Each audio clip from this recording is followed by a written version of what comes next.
to Shelter in Solidarity, a deep dive with artists and activists in this moment of COVID pandemic.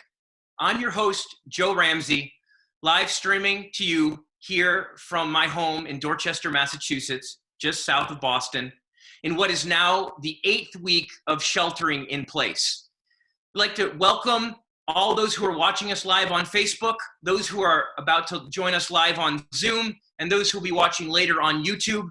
And I'd also like to thank the sponsors of this program, Shelter in Solidarity, Hardball Press, Labor Press, Encuentro Cinco, Socialism and Democracy, and especially our Socialism and Democracy partner and co-editor, Matt Callahan, for that song with which we open, which is in fact called Shelter. Today's show is our first attempt at a 2-hour broadcast. First, we will have hour one focused on the battle for the future of higher education. Our second hour, which we hope you'll stick around for, will be focused on May Day organizing and the question of how to build working class power in and beyond this COVID moment. Starting with our first topic, the battle for the future of higher education. As a member and a worker and an educator in higher education at UMass Boston, I can say higher education and public higher education in particular has been no stranger to crisis. Whether we're speaking of the long trend in the decline of public state funding, the rising tuition, which has limited access to our public institutions, the decline and erosion of working conditions, which includes the rise of contingency for faculty and the erosion of tenure track positions. Whether we look at the corporatization of the university, the rise of what is often called upper administration bloat, the creeping privatization, the treating of students as customers, the increases in class size, the push of online education as a substitute for in-person, even before this COVID crisis, and overall the threat to declining quality of a liberal arts and a broad education for the masses of people in this country and beyond. These crises are not new, and we've been living with them and struggling with them for some time. That said, from a higher ed perspective, we've had crisis, but never a crisis quite like this. Our first guest today is Professor Anna Kornbluh. Anna is associate professor and associate head of English at the University of Illinois, Chicago.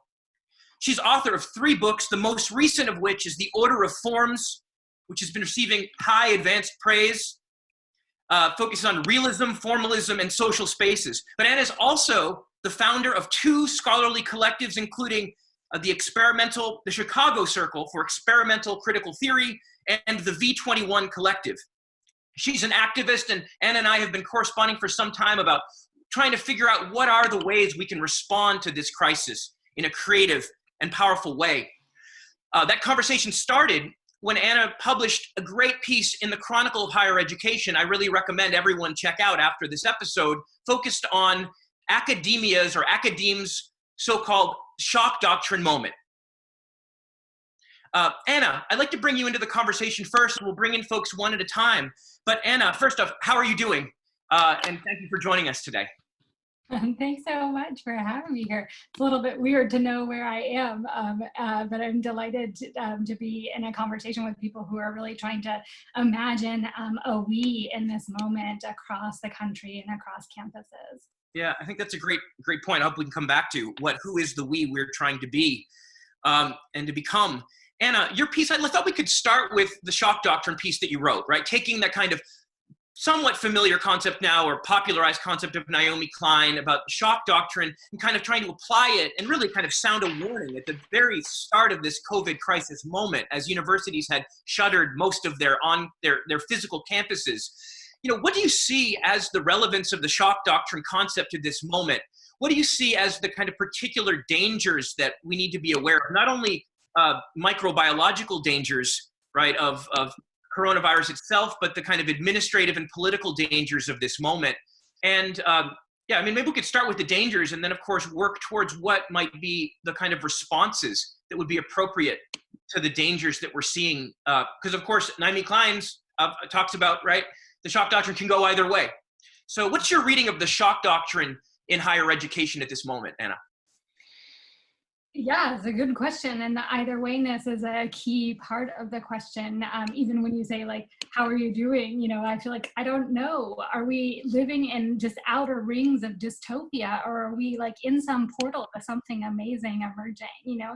And I find that indeterminacy really hard for thinking and for acting right now. So that's something I, hope to learn from people today about. I guess, shock doctrine wise, one thing is the importance of learning from the past, right? So I'm sort of not overstating the unusual or emergent quality of this moment. Shock doctrine, that ambiguity of whether there is hell or something else coming here, is it built into that concept that only crises produce change. It's a Chicago School economics concept, a Milton Friedman concept, and Klein in her book, she's trying to show how that is really integral to capitalism. That moments of collective trauma and of emergency are time and again used as openings for really drastic economic and social re-engineering. But those are also openings for radical emergence of something else, right? So the recurrence of this pattern in history across the 20th century in particular, but earlier crises as well. So Klein is interested in things like Latin American coups and the Iraq War and Hurricane Katrina, right?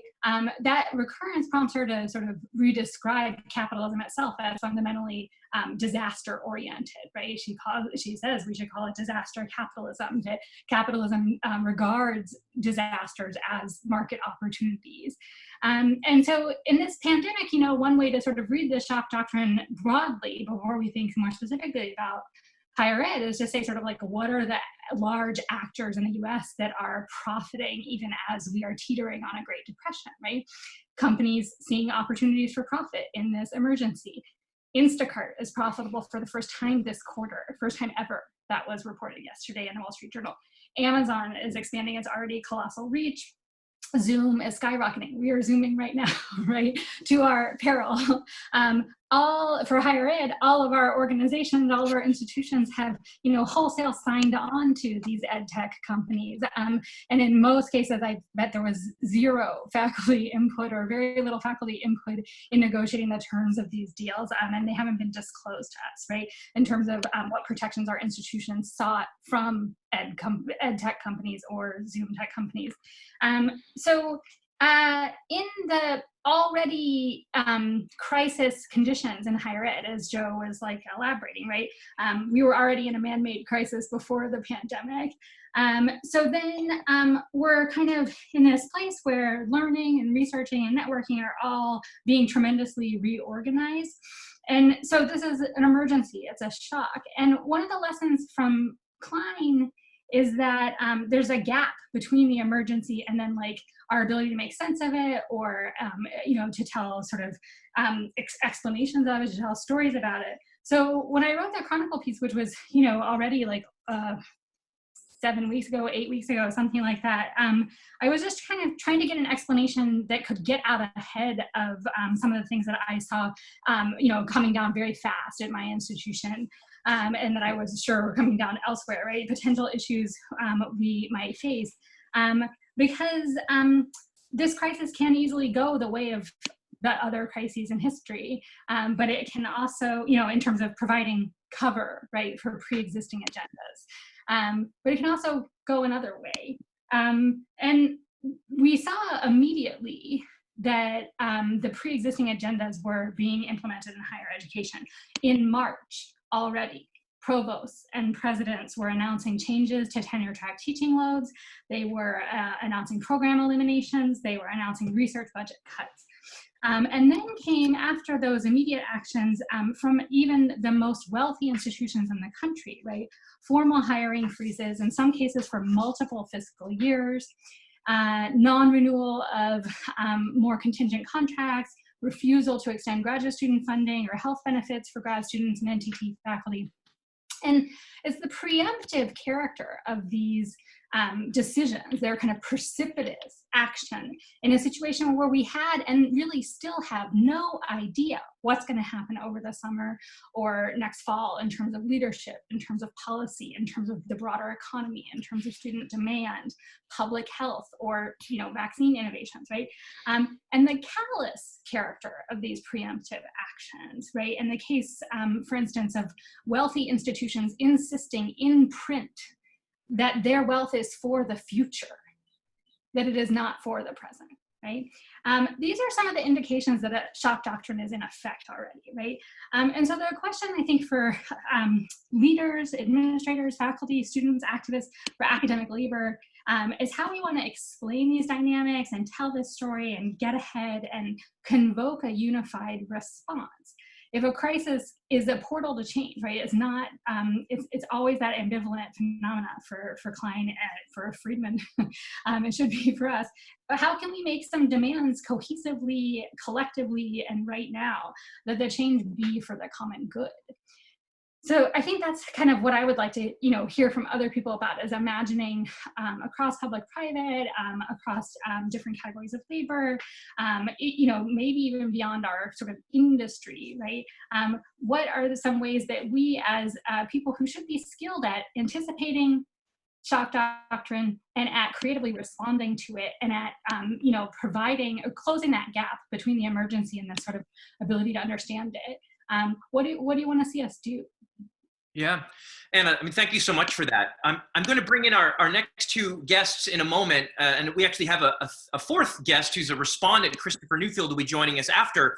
But before we do that, I want to flag two things in what you said. I think your analysis, your expert narrative in narrative analysis is kind of apparent, right? Because you're almost like saying, we need to think about who are the actors and the agents in this moment, right? Not just get lost in the fog of the fear, and what is the actual timeline, right? On what decisions are being made, right? Rather, there's a danger, right? That things that seem to be responding to the crisis as if they're responding out of necessity are in fact creating and compounding the crisis and twisting it in a particular way that makes it seem like a fait accompli when really there's an openness there and potential that is being, kind of hidden. So I think that that emphasis on telling the story, I think, is really powerful. And I think it's also a great moment, the need to know the enemy and to think about this in terms of telling a kind of story is a way to bring in both our next two guests. First off, I want to bring in Barbara Madeloni, who is the Director of Education at Labor Notes and was the great, I would say, president of the Massachusetts Teachers Association, my own home union here, Educators Union in Massachusetts. I want to bring in Barbara Madeloni, who works with Labor Notes, and of course, insofar as doing that, is very focused on telling the story and helping workers to tell their story. Barbara, thank you for joining us again here for the second time on Shelter in Solidarity. Happy to be here. Good to see everybody. Great. Ben Manski will be our next guest. He is a longtime educator and activist working in campus movement since the 1990s. He is currently a sociology PhD candidate at the University of California, Santa Barbara, and out in California is very active in the UC-wide wildcat strike efforts, among other efforts. He's been a longtime student and activist challenging the corporatization of the university. And I think, Ben, I'd like to ask you, and then we'll come back to Barbara to think about how workers are responding and educators are responding to this moment. But Ben, perhaps you could share some of your thoughts, whether it's from on the ground out there or your more national kind of broad strokes thoughts on how the corporatization of the university is kind of apparent in this moment, and what we need to know about those trends to arm ourselves for the present. Yeah. Well, I'm glad to be here with all of you and to have this discussion. I think it's a very important discussion. I'll start with the local and then I'll go to the national and the general beyond that. Just for anybody who has not been paying as much attention to the struggles that have been happening here in California as opposed to in their own communities, there has been a system-wide wildcat strike, an unsanctioned strike by graduate workers throughout the University of California system this winter and early spring. That began as a strike for a cost of living adjustment, or COLA, a strike for, as we put it, pay that can allow us to live here because as I'm sure many people are aware, the cost of living here in California is vastly out of proportion to the incomes and wealth of most working people here. Quite a shock for me coming from Wisconsin to come out here and find out that I would be paying effectively 95% of my TA income for rent. So there's a lot of other things people have to do to make it work. So this has been building for a while, and building particularly at the University of California, Santa Cruz, where in December they began a wildcat strike. My campus, my university, was the next to follow as part of the UC system. We organized a solidarity rally. Shortly thereafter, began organizing, and we joined the strike in February. But I'm not going to give you a blow-by-blow of what's happened. That would be days and days of analysis, and a lot of that is happening here. But you know, the long and the short of it is that we had been in a process that was extremely promising. I mean, it was really building. It built from Santa Cruz to Santa Barbara, and to Davis, San Diego, UCLA, Berkeley, Riverside, and to other campuses. And the slogan of the strike for some time and still is "Spread the Strike." So hashtag Spread the Strike. And it was spreading to the point at which we're talking about tens of thousands of people mobilized across the UC system. We had marches of 3,500 or 4,000 at our height, daily pickets all day, you name it. Then COVID happens, and the way in which the strike was developing. And it wasn't just, of course, the pandemic that transformed it, but also the responses of management and the responses of the state and the responses of various actors within the strike, because of course there's great variation among those who participate in a mass uprising of this kind. For me, the wildcat bears more resemblance to a community uprising like I was part of in Wisconsin in 2011, like the Seattle uprising, etc., rather than a traditional labor strike, which I've also been involved with through my unions. So where do we stand right now? The wildcat as an economic strike is largely over, okay? Santa Cruz wildcatters announced a few days ago that they were submitting their grades. And it seems likely that something similar will happen here. We've been sort of the last holdouts. They have faced by far the greatest sanctions and penalties, with 82 people terminated. But that said, when you have this level of mobilization, there are always outgrowths, and there's always continuity, right? And so there have been deliberate programs of action that have been implemented. So for example, across the UC system tomorrow, there's a May Day general strike. We expect thousands of people will participate in various ways in that strike. There are car caravans and protests in solidarity, and I shouldn't just say in solidarity, but in common cause with community organizations that are calling for bailing out the working class. People are trying to get out ahead of austerity by defining an agenda for rescuing not only the university, but for all public institutions and for working people in general. So we are trying to do that, and that's where the May Day mobilizations are going. Secondly, there has been a transition to something called Strike University, which everybody here can go online and go to strikeuniversity.org, which is internal popular education that's been going on throughout the UC system. Third, the rise of social welfare campaigns on various campuses. So organized forms of solidarity and mutual aid to assist both members of our university communities who are struggling the most and also members of our communities. And then a return to our union. We are all members of UAW Local 2865. And it should be recognized that the strike, and it started out not only as a strike against the university, but also a strike against our own union. And I can get into the details of that, but we've been forced into is a renewed reform effort. So that's where things stand right here. I'm just going to turn briefly to a series of broad generalizations about the current moment, okay? Not just about the UC and the UCSB where I am, but about the broad sort of the current moment for higher educational organizing in the United States. So I want to recognize that we are at a point in my lifetime, and I think actually probably the lifetime of everybody here, where we have the greatest disorganization of campus movements that we have seen. Okay, so it's kind of, this is a bit of a conundrum or paradox. I'm not talking about union density in terms of labor organizations, but there is no United States Student Association. There is no national organization for undergraduates. That is the first time that has been the case since 1948, okay? There is no functioning coalition of graduate employee unions. There are efforts to rebuild the coalition of graduate employee unions, but that is not operational in the same way that it was before. Okay?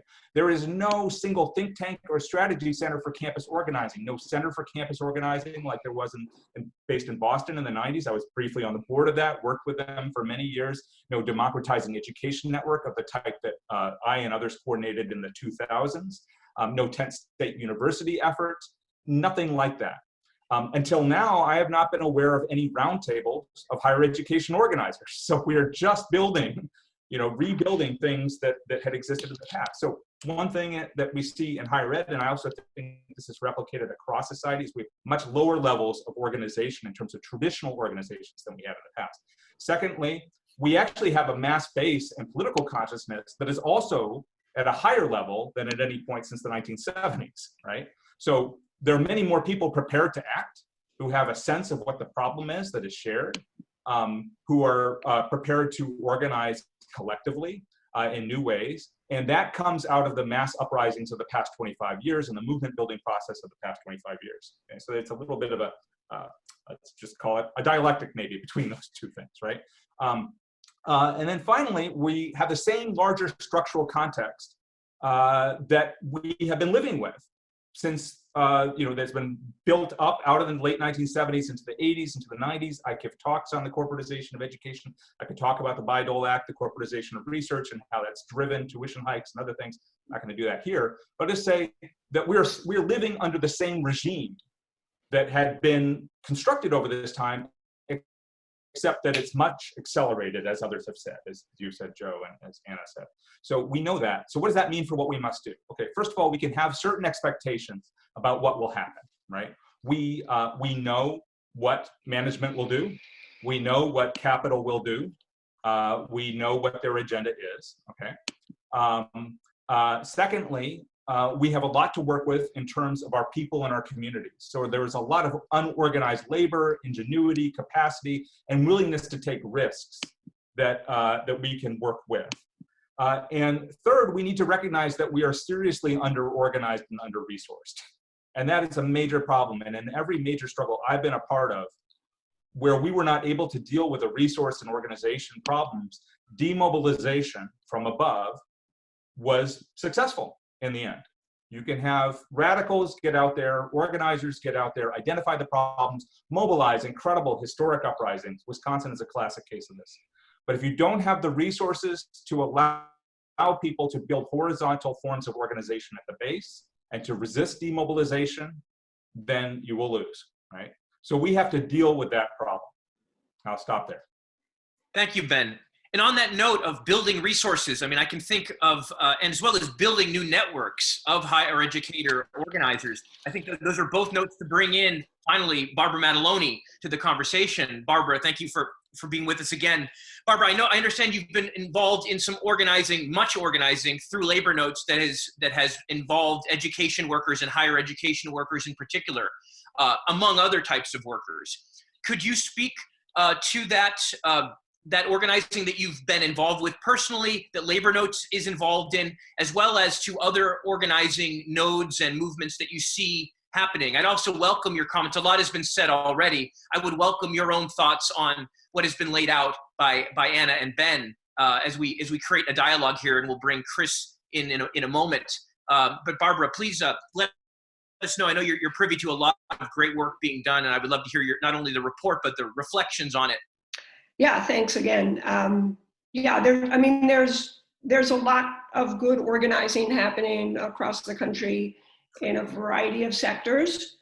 Higher education, I think Ben is accurate, is not actually enough of one right now, and that's a real concern. Although K-12 education has been leading the way for the past, I would say, since the Chicago teachers strike. Back in 2012, has inspired and taught a lot of us what it means to organize in the K-12 public sector.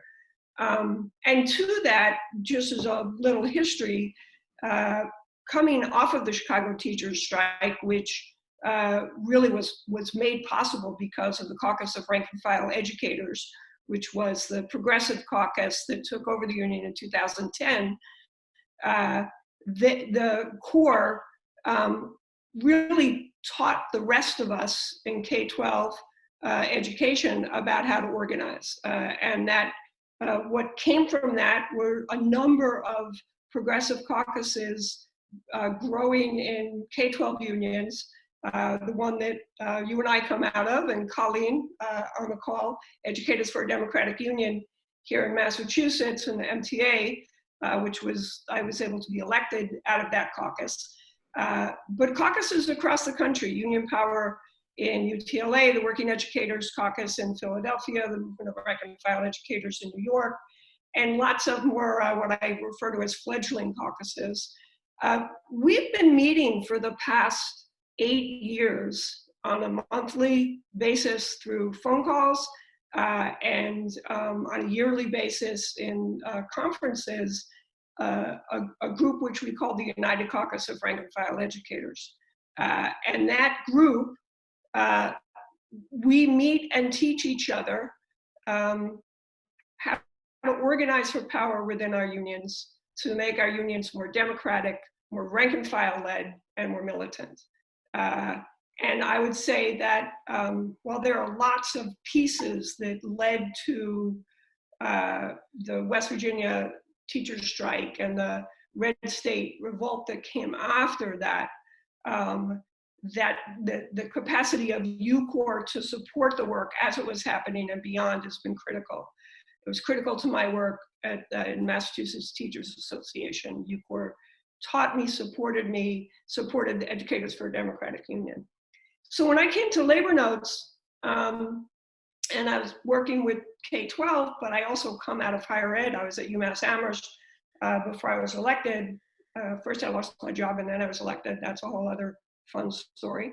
But I looked around in higher ed and I said, we need to be doing the same kind of development of rank and file, democratic, left caucuses within public higher education unions, because public higher ed, was next. I mean, there was, whether at that moment, 6 years ago, I don't know how cognizant most rank and file workers in public higher ed were tuned in to what was about to happen, to the onslaught that was coming in terms of privatization and the really deep defunding and austerity that was going to continue in public higher ed.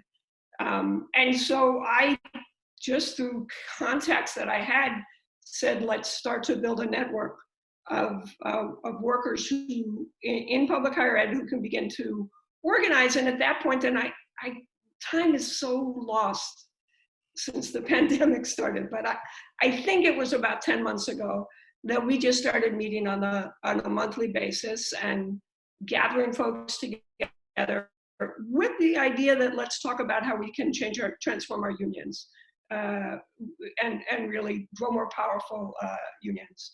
And then the pandemic hit, and we were doing work with that. I mean, we were helping people to grow caucuses, to get elected, to push their union leadership in a more militant direction.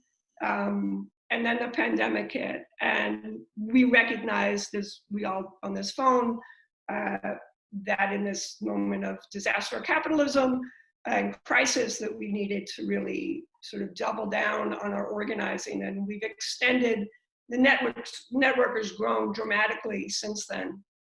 I guess what I want to say about, that's sort of the details of it, but the answer to the problem, as much as we are in a crisis where time is moving sort of faster and slower, is still that we have to organize. And we can't skip that phase. The next hour we're going to be talking about May Day events, and even since the pandemic, lists and lists of demands that people are making. And the question is have we built the power to win those demands? And the answer is mostly no at this point. And I don't say that at all like pessimistically, but just like, let's understand the context in which we're doing this work, and what it is that we have to do in order to have this crisis turn in our direction as we go through the portal, to have it be our world that we want at the other side, and not more violence of capitalism. So what we've been doing in that group, and I just want to sort of share this with you, and we can talk more about it. And there's a connection between the UCOR work and the higher ed work, because I'm in both spaces, is that we said, at this point, listing demands kind of doesn't make sense. If we haven't really figured out, if you haven't done the work of building the power to achieve those demands. But what does make sense is to say, and also I'll say, like, aside the demand or the insistence that we must have, that we need to have fully funded public higher education, and we need a federal stimulus package to do that, and debt-free, and all of those things that we know, that there will also be sort of individual demands on different campuses. But we do have our principles that are guiding our organizing, and that we can take those principles and use them to engage conversations, organizing conversations that, to Anna's point earlier, like, shift our perspective on what's possible, and disrupt the neoliberal common sense of austerity, and that we need to bring that to people as a space where we begin our organizing. And so I'll just say real quickly, because I want to get to more time for conversation and hear from Chris. Our 4 principles are, or 5, they're still in development. Public higher education is a necessary public good.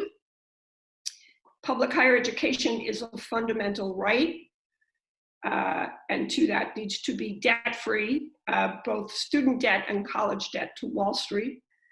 All higher education workers must be protected at this moment, no job losses. The impact of this must, in their health and safety and their economic security. Public colleges and universities will be protected against closure and privatization, and higher education workers will determine the conditions under which school is reopened. And I just want to say, I think that last piece is the most radical piece.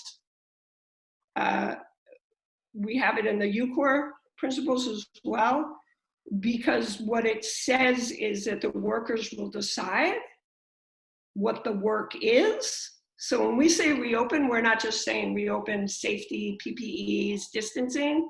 We're saying, what does it mean to be an institution of public higher education? What does that look like? How do we talk to each other? What do we talk about?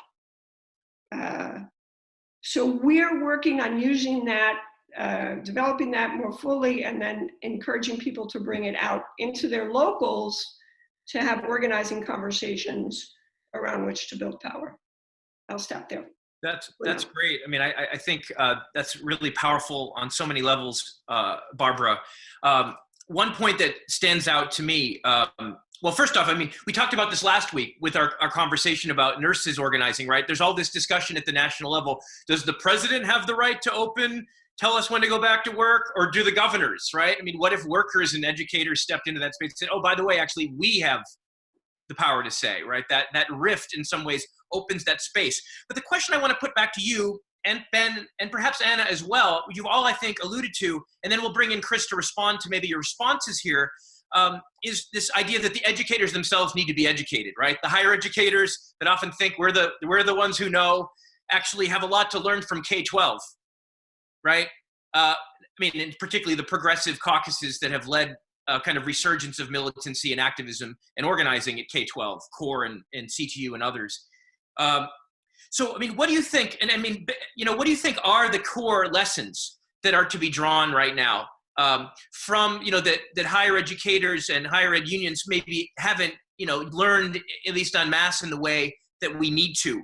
What are the core, would you say, the lessons about, what the difference, what it really takes to build power in this moment? I mean, these principles sound terrific to me, but I wonder if there's some other things you could isolate on that. And then for Ben, after Barbara, I'd like to hear, you mentioned we know the script of of capital now, right? It seems like one thing we need to educate ourselves or others about is, well, what does that script look like? So I guess maybe a set of positive lessons and negative lessons we can build on. Barbara, do you have, I'm sure you have much you could say on this, but I wonder if there are a few things you would highlight in terms of key lessons, whether from K-12 or otherwise, that higher ed folks need to get their heads around or get their feet around more. And Ben, what you would identify as the script that we should be ready for, and so we can be proactive rather than reactive here. And then I'm sure you could jump into, and then we'll bring in Chris Newfield.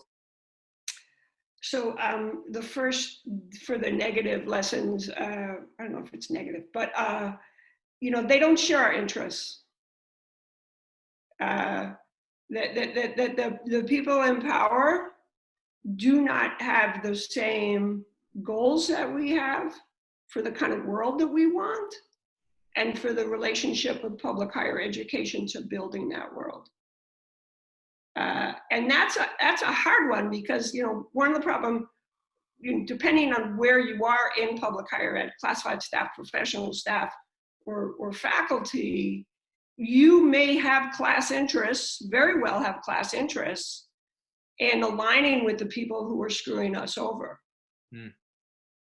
And so one of the issues in organizing in public higher ed is, first of all, the hierarchy that already exists that divides us very effectively, because it reproduces the class hierarchy, but also, like, for those who've aspired to class interests, to the elite, they don't give a shit about you.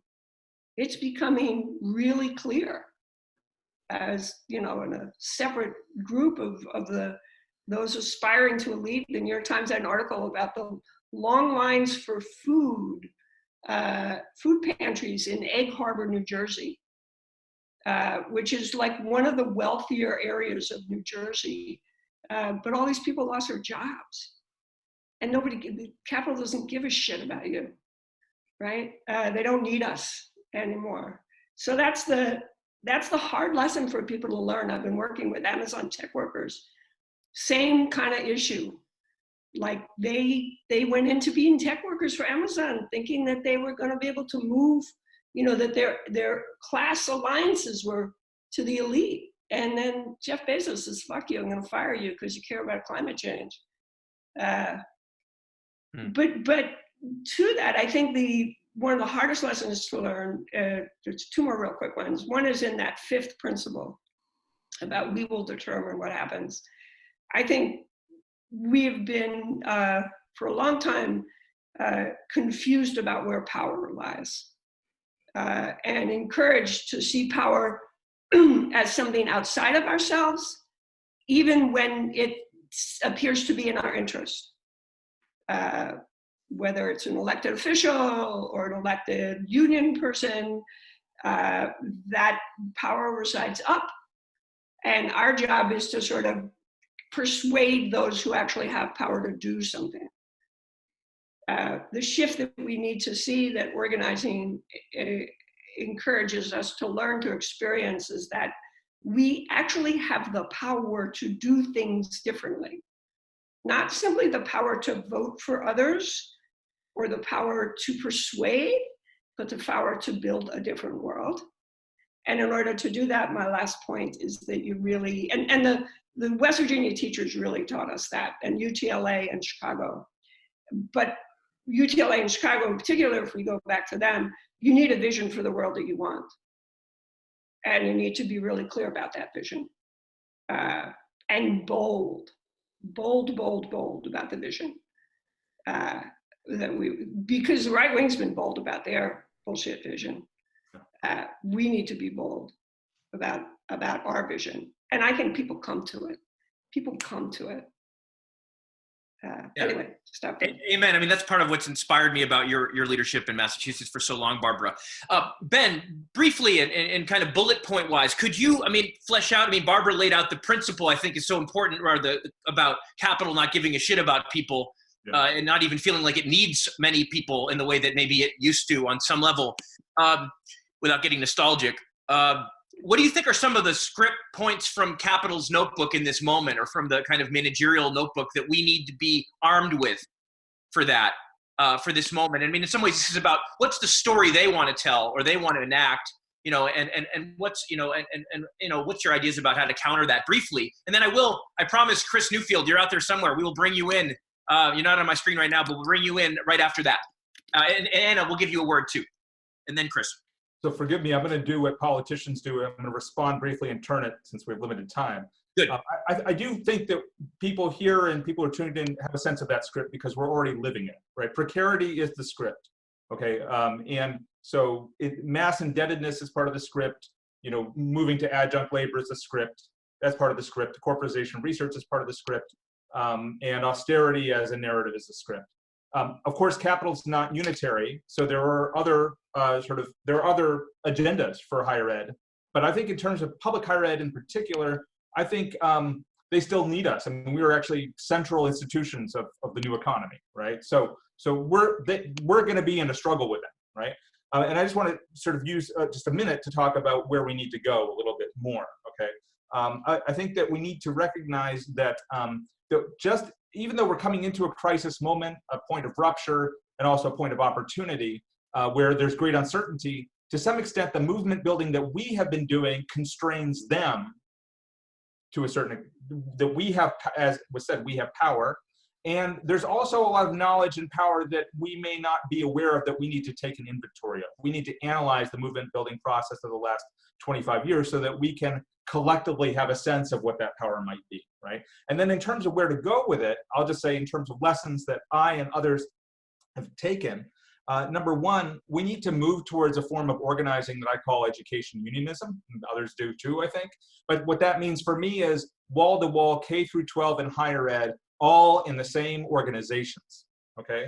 I don't mean OBU, IWW style, and I've been a member of the IWW since I was a kid, I still pay dues, but I'm talking about it in practical terms, right? We have to get organized together. That means not just alliances, but that means organization, okay? Secondly, we need to organize on a global basis. We have been doing that. I didn't mention, for example, the trinational efforts in North America that we're going for a while, but we have to build globally. Third, we need to identify the class enemy. And that's something that we had done very effectively in Wisconsin over the years, recognizing that the Chamber of Commerce, the Wisconsin Manufacturers and Commerce, is the central organizing political force for capital's agenda for the entire public sector and for all working people that we are fighting against. That if they are isolated and immobilized, then a lot of the bad things that we're experiencing would go away, right? So I could talk more about that if people are interested in another forum. Yeah. And then finally, we do need to have not just a series of principles, but a detailed systemic program for the reconstitution of our institutions.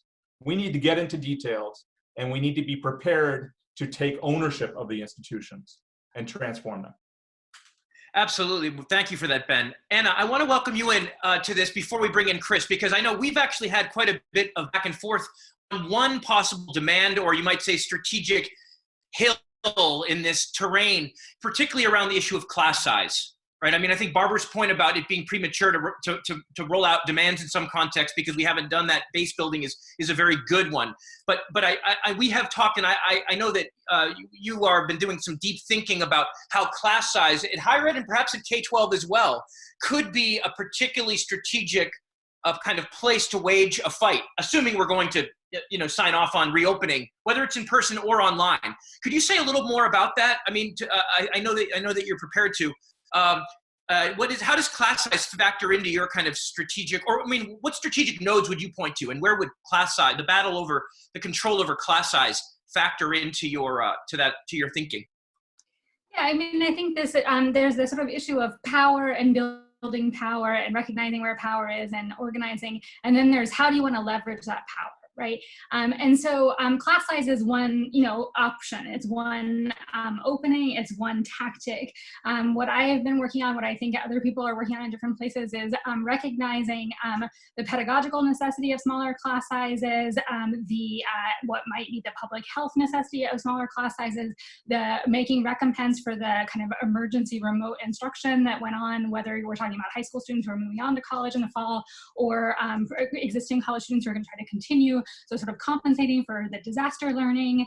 It's a labor preservation strategy because, most class sizes and labor loads and what we call yield rates in terms of the fill of courses are very tightly controlled. So like some of the ins and outs of budgets that then would amount to whether or not NTTP contracts are renewed, whether or not graduate students have extended funding, are about how many classes you need to offer. And advocating for, or indeed enacting, which is what we're doing, smaller class sizes is just one, opening, it's one tactic.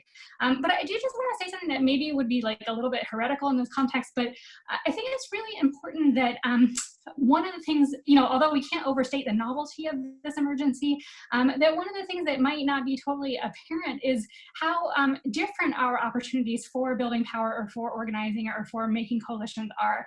And that is to say that I don't know, and I am a die-hard union person. Like Stacey Davis Gates is the Chicago Teachers Union Vice President, is my president of my life. Like we have advocated over and over again in our Chicago Faculty Union, which is one of the strongest united NTTTT unions in the country, for alliances with the CTU, for sympathy strikes with the CTU, for concerted actions, for thinking in this sort of industry-wide way that Ben was recommending about what are public employees, what is public service, what is public good, and how is education about the whole of the person across age groups and so across labor. And so I really believe in labor unions. I really believe in labor organizing for higher ed. But I have seen in the organizing calls that I've been participating in for the last month or so, a real just kind of like block mentally for people who are at schools that don't have unions, whether those are public schools, whether they're in right-to-work states, whether they're private schools because of yeshiva, what have you, and they just feel like they simply can't imagine what their power is because they don't have a union. And I'm not sure that the protections that we need for workers and the protections that we need for this industry and the good that is at stake in terms of the well-being of society and our integrality of our industry to the broad, economic matrix of the United States. Like, I'm not sure that there's time for building labor unions. I think we have to imagine other kinds of political action right now. And that involves recognizing that we actually might have some more in common, not only with K-12 teachers, but with our leaders in our institutions, that our institutions are large, powerful, moving bodies, and that if they acted concertedly, as I think we've seen in these like rhetorical performances of these op-eds this week that are demanding that our state function, right? Demanding the bare measures that are in effect in other countries for public health that would be conditions of possibility of reopening higher education, that we have to see those kinds of demands and those kinds of potentially, power relations across our industry, across different kinds of institutions, and with our own leaders or with our own administrators as like not shaking out along all the traditional lines. Like there's some different openings, I think. Yeah, I mean, I hear a productive tension for us to think through, as we continue this, and we will go with higher ed a few minutes after 6 before turning towards May Day. So those of you who will have a question you want to ask on this, don't feel too anxious, a little anxious, but not too anxious that we're going to talk out of your time here. I know a couple of us, except for Chris, I believe others can stay on after 6. So Anna and Ben can stay on for at least a few more minutes before maybe even all the way to 7 in some cases, Barbara, etc. Okay, so I'd like to bring in Chris Newfield to the conversation, who I think can also speak to this point that Anna just raised, or this hypothesis, right, that there may be opportunities to leverage alliances, in unexpected places. I know I heard Chris on the radio on another show a couple days ago. He appeared with the president, I believe it was of Syracuse University, a private university, which raises another question here we haven't talked about, is the relationship between public and private university organizing and constraint. Clearly not an easy thing to sort. Chris Newfield, for those who don't know, is professor of literature and American studies at University of California, Santa Barbara, where an institution he shares with Ben Manski. He's author of, among other books, The Unmaking of the Public University, and most recently, The Great Mistake, a book I highly, highly recommend, how we wrecked public universities and how we can fix them. Chris, I welcome you to respond to anything you've heard. You've certainly heard a wealth of perspectives already, but I know your work does speak quite directly and indirectly to the possibility of reframing conversations about the public university as a matter of public good that extends well beyond what we usually think of as the kind of community of interest, right? The idea of a robust, the need to reframe and reclaim a notion of what the truly public good would be, and the way that would connect everything from class size, to state funding. Chris, I welcome you into the conversation. Thanks for being here from California. Are you there? I'm here. Yeah, I guess you can't see me. I'm here. I can see you now as you're speaking. Only those who make noise will be heard. Will be seen. I'm really glad to be here, and I'm really glad to have heard the three folks before me. I basically agree with everything. I just a couple of three things that I would pull out. I mean, one is the anti-austerity theme, which I think is really important and something that I've certainly devoted a lot of time to. It's disabling higher education as a practice, and I think that's true for K through 12. And it's something that this is actually, and I think, an opportunity to a moment when we can deal with that. The second has to do with organization, which Ben and Barbara talked about really well, and the third is a word that Barbara used at the beginning, which is militants, which I think we insufficiently lack on the left, oddly enough, even though historically we are associated with that. And there's a lot of interesting discourse about how it's been captured by the right. Mitch McConnell being a great example of a really highly focused Leninist of the legislative process, where he sets the agenda and then Democrats react, and he sets up a set of demands that are larded with threatening withdrawal of support, and they win repeatedly. So one of the things that I've been doing as part of this kind of thinking about how COVID could be part of a reconstruction of higher ed project is thinking of demands. And I agree with Barbara's general point that the organization has to be there in a sense first. I mean, to me, it's kind of a chicken or the egg, and it feels like they have to be developed together. So here's a set that I've been thinking about that I would like us to think about bundling into a kind of a package that could be developed and advocated on the national scale that Ben was talking about. The first is a firing freeze in higher education. So that means employees of every kind, from tenured faculty, obviously, to NTT faculty, to every imaginable kind of staff person. In other words, there's just nobody gets thrown back into a non-existent labor market for all of 2020, and we can set deadlines. The second is for the US to shift what we're still calling wrongly sort of paycheck protection from the US version of that, which is kind of loans being given to businesses, to the European version of that, which is that the government basically pays companies to keep everybody fully employed. The third is federal grants to state budgets, because it's really the austerity that hits education happens on the state level. And that people are already working on what the size of that would be. It'd be $500 billion, but we've already spent many trillions of dollars just in the last couple of weeks. So it actually wouldn't be that much of an additional burden.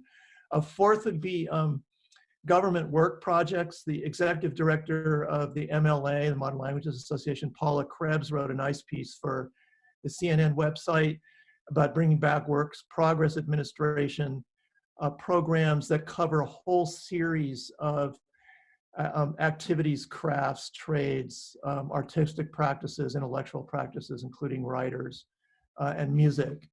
Those can be, upgraded and updated for the present. And then I think the last thing, and for me, the thing that really holds it all together is, what I'm thinking of as a kind of a national higher education upgrade. I wrote a piece in the Chronicle a few weeks ago. It's kind of where I was describing something I think of as free college plus. So it's debt-free. It's basically zero tuition as the way you get to debt-free. But it also includes a massive increase in instructional spending on the student side of the agenda. And it would ripple into employment and allow for a kind of a de-adjunctification of employment in higher education that we haven't seen ever, because we've just been going in the opposite direction. So the number I gave there was $20,000 per student per year in the very large number, I mean, it's thousands of public colleges and universities that spend quite a bit less than that, more like 5,000 or 6,000. So it would be basically a tripling of what we spend on students, which again would ramify on the employment sector. So in a nutshell, I think that costs an extra, I don't know, 100 billion or so a year. So it would kind of, it would more or less double, more than double what we spend on higher education in a year now. But it's cheap considering what we would get for it. And I think putting together with these other elements, we would come up on the left with a project that's about, I don't know, $1 trillion or so over the next 8 months, but it would do a heck of a lot more good than the even more expensive packages that Congress has been passing so far. Yeah, thanks for that, Chris. I mean, again, you return us to the kind of that dialectic of vision and organizing, right? I mean, the idea that, I mean, we need to organize to have the power. I mean, the idea, some people would hear what you just said, and actually the radio host you were talking with the other day were saying this, what world are you talking about, right? They're talking about 20%, or more cuts. I think we just heard a rumor today in Massachusetts, we may be dealing with that. That's not confirmed, but 12 to 20% cut. So one question it emerges here is how are we going to build the power to make those sorts of militant demands sound like something other than pie in the sky? But I think, how can we really build power without a bold and robust vision that can unite people and make them feel that it's worth their time and energy despite the exhaustion, right? And that's not really a question so much as just a reflection. And I think what you've said and what Barbara said and others really works powerfully together. I want to welcome in folks that are on the phone or who have been listening so patiently to this conversation. I understand from my producers from Seren and Tim, we may have some people who are ready to ask some questions. Seren, if you could remind me of who those folks are, or just speak yourself and invite them to speak. We will demute you when you're ready. Fran, I believe, is on the list here. And then, of course, we will give the guest a chance to respond to things that have been said. But let's see if we can hear a few. We have Fran, who's ready. I think we have a question about public versus private organizing and institutions. Anyone else who's ready to go? Maybe we could take a couple questions at once. It sounds like Ben wants to get on the stack. So maybe we'll go Fran and then Ben, if you're ready to speak. I know we see Brett Benjamin on the list too. I'd love to hear your thoughts, Brett. Let's go, Fran first. Hi, yeah, thank you all for your comments. And I raised this in the chat when, before anybody had mentioned anything about private institutions. So thank you for your comments on those things, Joe and Anna. I'm at a small private liberal arts college. We are not unionized. We have, a small AAUP advocacy chapter. It's been, we've been facing austerity cuts that predate the pandemic by several years. And so, I'm just wondering if people could speak to other insights of things that might be different, and I'm wondering if anybody else in this group on the call is from a private institution. Yeah, we're not in a position to be appealing to the state for funding. So although, as a leftist, I support all those demands and believe in it, it's not immediately relevant to our work situation. But, so anything that people could comment on that would be helpful for us, and if there are others. Okay, so it raises both the big picture question of public versus private organizing, organizing at non-unionized workplaces, but also just the nuts and bolts of what could be done. Friends, I know you don't want to name your institution, or you can if you want, you don't have to. Right, like advice for her. Let's take one more question from Ben Stork, and then we will kick those two back to the group. Thank you all. Thanks for all these great this really great conversation, and thanks, Joseph, for organizing these. It's really awesome. Now I'm going to be a jerk. So I'm in my last quarter as an adjunct at Seattle University. We had a 5-year union fight that we won every legal challenge, and yet the university won by continuously outspending us and being willing to take us all the way to the Supreme Court, which of course they did. The same case went through for Duquesne, and they did indeed lose, adding additional challenge for religious institutions to organize. And this is where my jerky question comes in. I'm really unclear, and I'm going to sound, unfortunately, like Matt Stoller, which is something I never really want to do. But to ask, we keep using the word organizing like it's a shibboleth. Like, what do we mean by organize? Because on the ground, I do not find that there's a clear pathway forward. The standard union model does not work in higher ed, or at least from my experience. What I saw was a union infrastructure that was incapable of dealing with our workplace, that was patronizing towards those they were trying to organize, often dismissive as though we are actually not workers, even as they're telling us we are workers, and that much of the energy was directed towards precisely the kind of appeals to the state that we're talking about now as either principles or demands. I'm not sure exactly what the distinction is there. So what I really want to know is, what do we mean by this word organizing? And the last part I'll end with, and this is much more higher ed focused, and why I'm not as convinced by the idea of the big union model in terms of joining with K through 12, but also with TT and TT unions. Because higher ed has a particular hierarchy in place. It can both be a block to union organizing, and once we have unions in place, it can produce really poor effects. I mean, if we look at what happened at CUNY, right? What we've seen is that strike resulted in certain wins, but serious dissatisfaction from non-tenure track faculty who felt like they were shut out of the process, who are the most precarious. So those power dynamics are in place. And so when we say organizing, I really love to hear ideas about what specifically that looks like in our workplace, because I feel as though it is a sort of continuous thing we say without ever having to define what it means.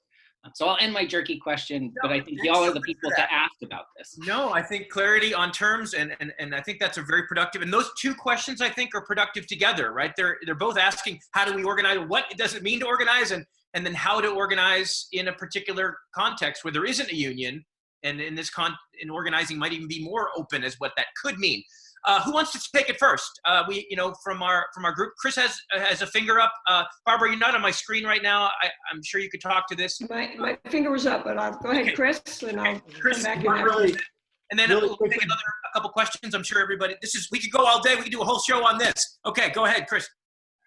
I just want to say quickly to Fran, private universities and colleges do get federal fund and public funds, and in terms of loan guarantees, Pell Grants, et cetera. So there's already a precedent that I would like to massively expand. In other words, private universities would also be available for bailouts, but rather than seeing it as a bailout, I think it would be better to see it as a kind of an upgrade or a reconstructive program in which private colleges, which are an essential part of the overall higher ed ecosystem, are supported to the extent that they need them. So possibly yours, certainly a place like Hampshire College, which is an indispensable part of that structure of colleges and universities in Massachusetts, and so on. So what I think we need to talk about is the way that privates and publics can work together better to develop a fuller sort of public tax-based framework for the whole ensemble. That's great. I'd love to get into that more. Barbara, you want to speak to this? And Ben has indicated the other Ben Manski would like to speak to this as well. I mean, Ben, I don't think it's a ridiculous question. I think I was actually going to go there to talk about sort of, and it's part of why I think we have to really think about what it means to say we have demands, which is that what organizing is workers getting together to talk to each other, to identify issues that are important to them,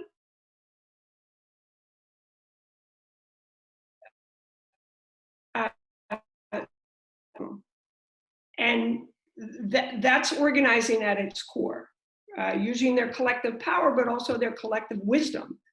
And I say solve problems specifically because workers usually know what needs to happen to fix a problem. And then they need to organize to say, okay, now let's figure out where we're going to leverage. I agree with you that I think we use the word organizing without actually breaking it down to the work that has to happen, where people have to first experience themselves taking action collectively at a local, intimate level before we can invite them to bust austerity. One of the things that the vice president of the MTA was just saying, he was at a higher ed meeting and everybody was saying, like, already there's nothing we can do. There's nothing we can do. They're coming at us. Like, we just got to figure out how to, preserve as many positions as we can. Because that's not simply a failure of imagination. It's a failure of experience. That what organizing is giving ourselves the opportunity to experience the power that we have when we act collectively. And you don't do that by calling for a general strike.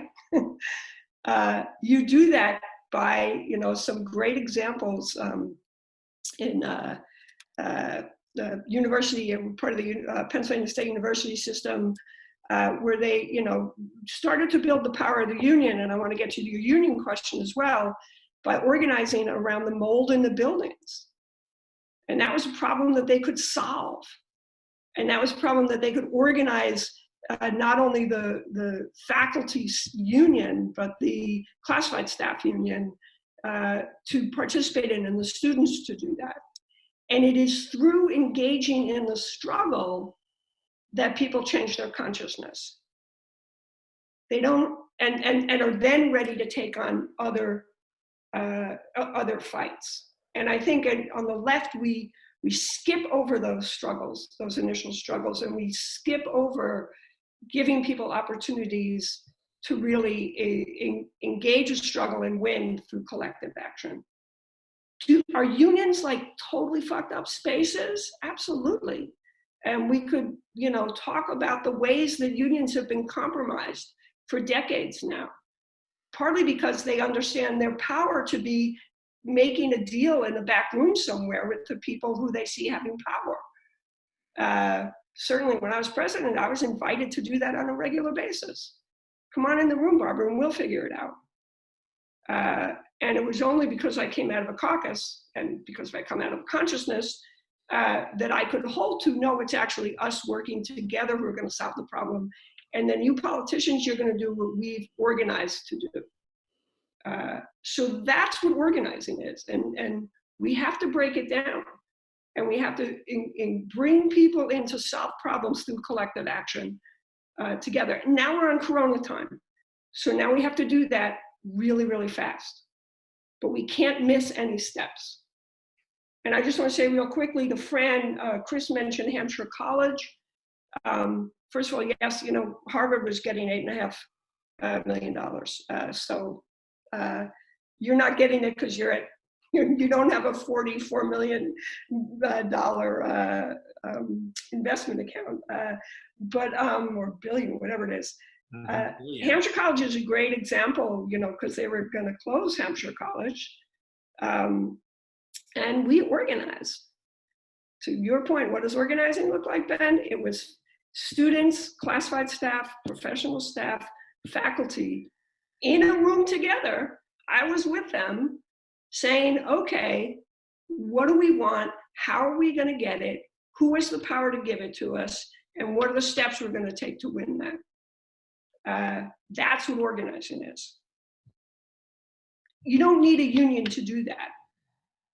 And even when you have a union, you frequently have to do that because the union won't. The lesson of the Chicago Teachers Union and CORE, be the union that you want your union to be. Don't wait for your union to be that union. Great. Ben Manski, do you have something you want to add to that, to the author's response? Sure, just to my brother, Ben, I really appreciate you bringing that forward. And I want to clarify a couple things. One, when I'm talking about wall-to-wall, I'm not just talking about across the sector, but also across the campus. So when you're talking about hierarchies of power, those also certainly exist between undergrads, blue-collar workers, white-collar grad students, different types of grad students in different departments, et cetera, right? So those are the challenges of organizing that I can tell you have had difficult and maybe rich, but also painful experiences with. We have to deal with those, right? So the project to me is, how do we deal with them, right?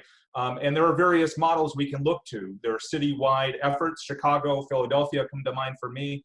In Wisconsin, we had a UW Federation of Labor. So the student association, the undergrad and grad student association, declared itself a union and federated and funded a standing federation and a labor center on campus, right? That can be an important way to do it. So we need to look at those models. And also, when I was talking about disorganization, I guess what I was really talking about is defunding. Just the reality is that the campus movements have been eviscerated by the larger movement. I'm sorry, I can't put it in. I can put it more elegantly, but for decades, the student organizations in particular relied upon as sources of resources, and the seed cordon was eaten up. Labor unions put resources into bringing undergrads out. Entire generations, people, I'm the mid of Gen X, went into the labor movement, right? But labor did not put back in to campus organizing for campus organizing's sake, right? In the same way. So we need to organize on behalf of our sector, right? And that means we need to get resources, money from outside in. And we need to raise a hue and cry and say, God damn it, put resources into campus organizing again, right? So that's what I was referring to. And then finally on the private public, I'm going to invoke the spirits of Richard Grossman, Ward Morehouse, and Jane Ann Morris, who are not here with us anymore. There's no such thing as a private college or university. They are all chartered under the laws of our states, and they are, cement and they are brick, and they cannot move easily. And we can change the statutory codes and redefine what a private institution is. So that's another thing that we should think about. Yeah, powerful point. You called to mind for me, Ben, a great piece I recommend, especially Boston-based folks, but others also read. It was in Dig Boston, authored by UMass Boston alum Jason Pramas, P-R-A-M-A-S, called UMass Cambridge, ? Referring to Harvard in the midst of their kind of failure to play ball with their with one of their unions at that moment. I think it was food workers or campus workers, non-faculty, and basically pointing out all the money that flows into Harvard from the state and from the federal government, and saying, why aren't we putting conditions on this, right? These tax exempt institutions, right, who are actually getting more research dollars from the federal government than the UMass system combined, right? So that just kind of echoes Ben's point. Or builds on it in a concrete way. I encourage people to check that piece out. I hope to have Jason on here at some point as well. I'm not seeing anyone clamoring in the chat box for a question right now, though I'm sure there are really great comments that people could make. Just one more call for anyone who would like to ask a specific question on higher ed. I mean, obviously, we don't need to have a schematic, mechanical relationship between hour one and 15 minutes and our last 45 minutes, but we do have some other guests on that have joined us in the last few minutes. We should have 2 additional guests I'd like to bring into the conversation. Does anybody have, so maybe I'll hold off right now and someone on the guest list here is clamoring for a final word. Anna, we haven't heard from you in a while. Do you want to say 1 minute comment to anything that's been said on the organized question? I mean, it's an incredibly hard question.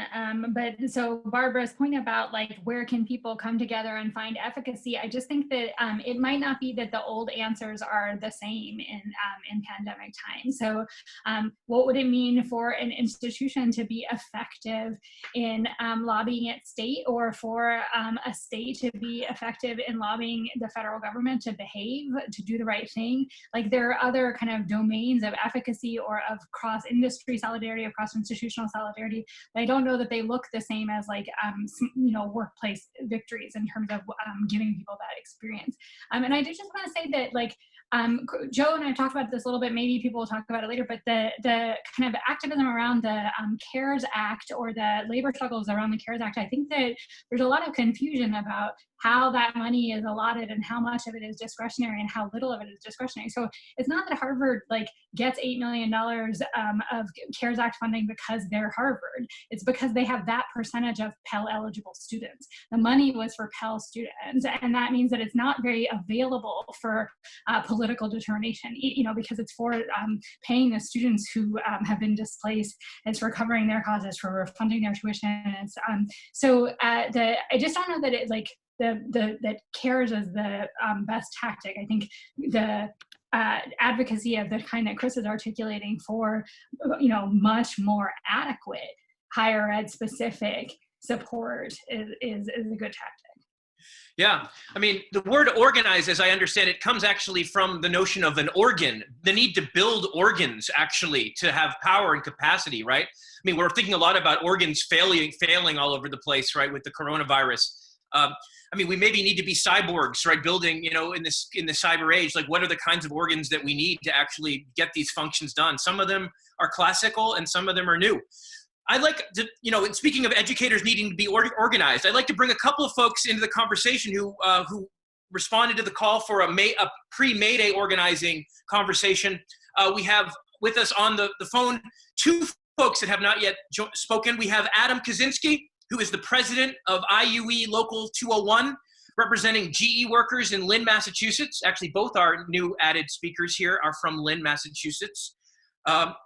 Adam's union, Local 201, you may have heard about. They were the GE workers who were participating in a sick out, sometimes reported, Adam may clarify, misreported as a formal walkout, but nonetheless a sick out to call out GE's lack of protective equipment for their workers, and also part of the national GE campaign to pressure the company and the government to produce ventilators, right? Taking a step we don't often hear worker organizing that's actually calling on the state or calling on, trying to dictate what, or, demand what, not only how things should be produced or how much people should be paid, but what actually should be produced in light of the acute need of COVID-19. So Adam Kaszynski, Adam, are you there?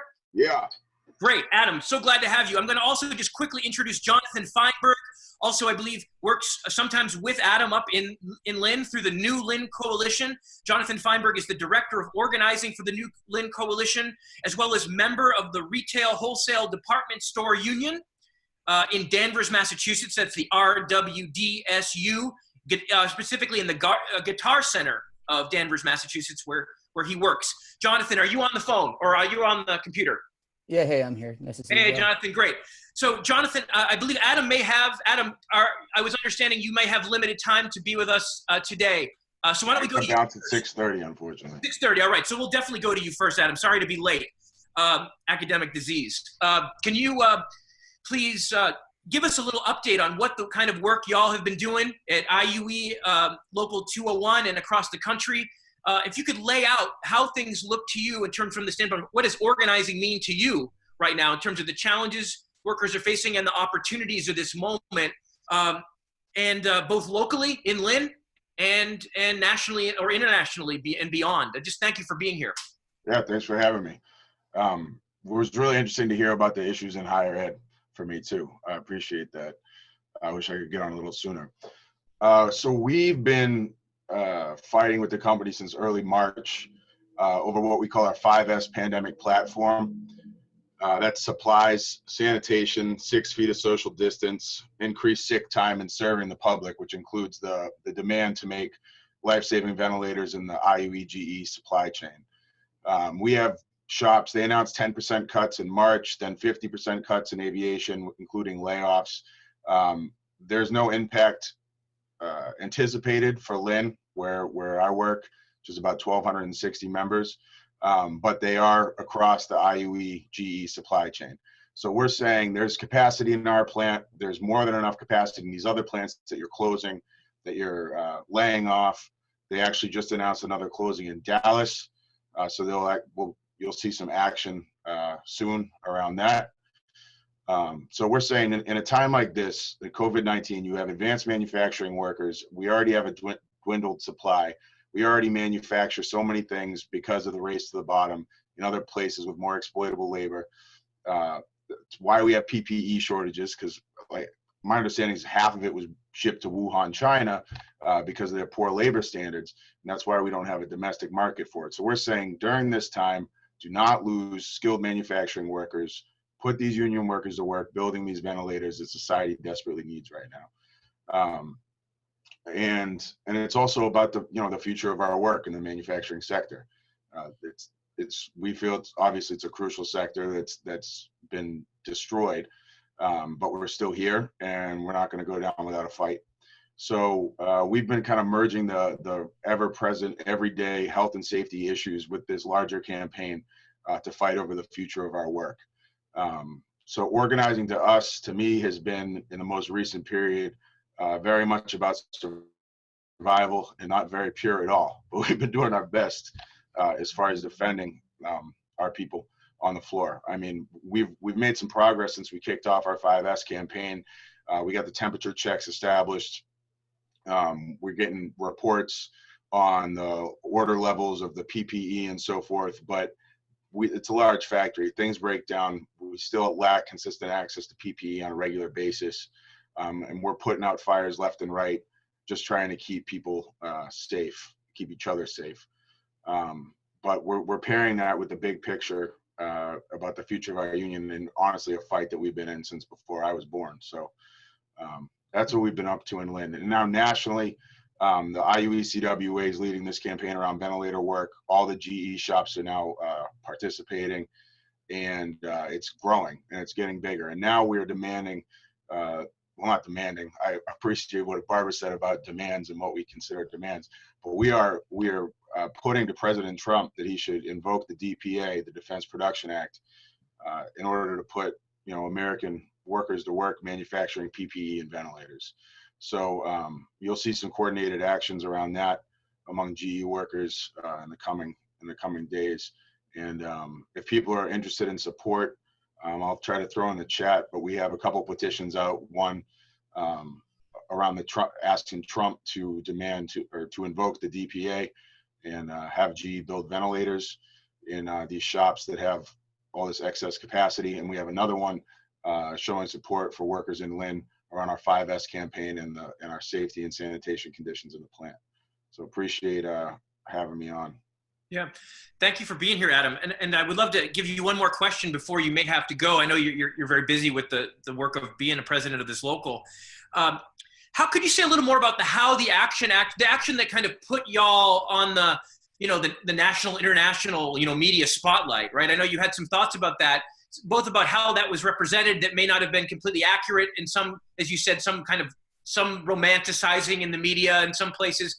But I thought it was an interesting also, I mean, maybe it's a case lesson in like, how did that organizing actually develop, right? I mean, what became that action that changed the national conversation, or at least enabled one about some of these issues? How did that actually go down? And what, as an organizer here, what have been some of the strategic issues that you've been dealing with in terms of threading that needle between, the various pressures you're under?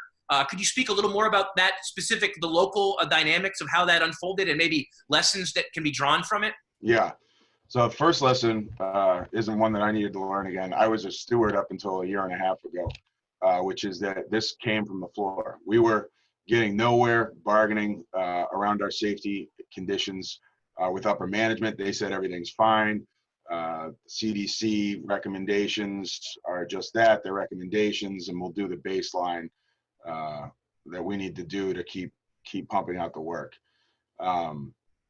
But what ended up developing is that there started to become presumed cases in buildings.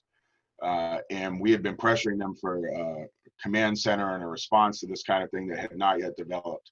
So Steward in a building in March had called the hall and said, listen, we got reason to believe that this person's been at work all week and there's someone in his household with COVID-19. So he pulled his coworkers and brought them out to the parking lot. We have something that a lot of people have either through OSHA or in their contract, which is the right to stop work when you don't feel safe. So he invoked what we call the Riverworks Safety Understanding, got his group outside. The union officers got down about 10, 15 minutes later, cleared the rest of the building, got everybody out to the parking lot. And we said, we're going to go in there with them and we're going to try to figure out the next steps, you know, to keep everybody safe. We went in there and we demanded that everybody be sent home for 2 weeks with pay. The company obviously wasn't going to have that. They were concerned about setting a precedent. And so we walked away from that meeting after making our best arguments with that, and that steward making his best arguments for his group and his family. And we went back and we told the building what it went down, that the company had agreed by the end of it to have the whole building cleaned from wall to wall with electrostatic discharge spray, which was one of the things that we've wanted and still want on a more regular basis. But that was it. And the company had said about 2 weeks prior that if you do not feel safe here during the COVID-19 epidemic, you are free to use your 5 state minimum sick days. So what has ended up happening in buildings where these presumed exposures are is that people have made the decision to use those sick days when they do not feel safe. And oftentimes that comes after a report of a potential exposure.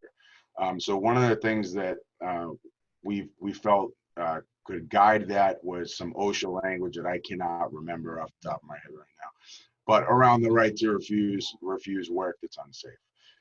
So we made sure our members knew about that, and we publicized that to the membership and said, look, the company's already told you what to do. If you don't feel safe, you got to go. And so that kicked off. That was a Friday, and then by Monday we were in front of the plant in the GE headquarters, protesting our working conditions and fighting for the ventilator work. That's very helpful. And so you build it as a sick out, right? Rather than as a walkout per se, in order to kind of limit it. I mean, I don't know what you want me to tell you. People called in sick. Yeah. Yeah, right. There you go. People called in sick. So there's a strategic point is there's a very tactical nuance to what is also a very, kind of potentially symbolic and militant action, right? Which I really appreciate that detail, which I was not understanding before. Does anybody have a question for Adam for Kaz before we lose him right now, assuming he does have to step off in a couple minutes before we go to Jonathan Feinberg?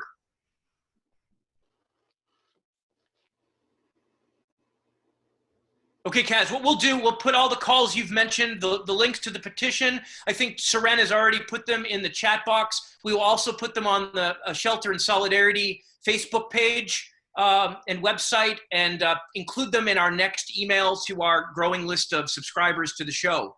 And so, solidarity to you.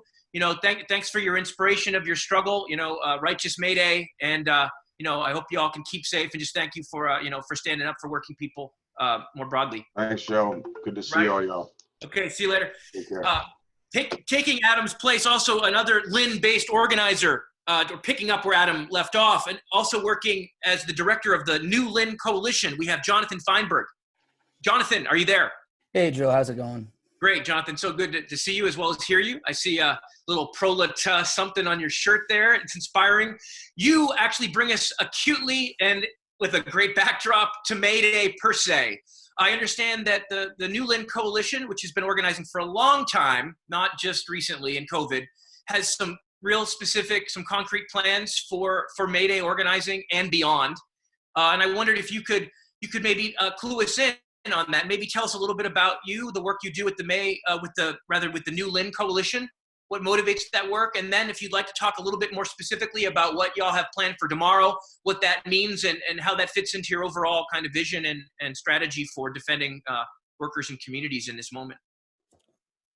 Sure thing, Joe. Thanks. I'm going to start with just a quick visual plug for those of you who are watching. We're doing a May Day Zoom radio station in a small motorcade through the city of Lynn. Tomorrow, we invite everyone to join in. You can dial in through Zoom. We have a landing page with some more information, bit.ly.com/LynnMayday. All right, now that part's done. Great, we'll put that out on our website too. Yeah, take it away. Thanks. Yeah. So the New Lynn Coalition started in 2011 as sort of an attempt to formalize a couple decades of work between community and labor, community and labor organizations.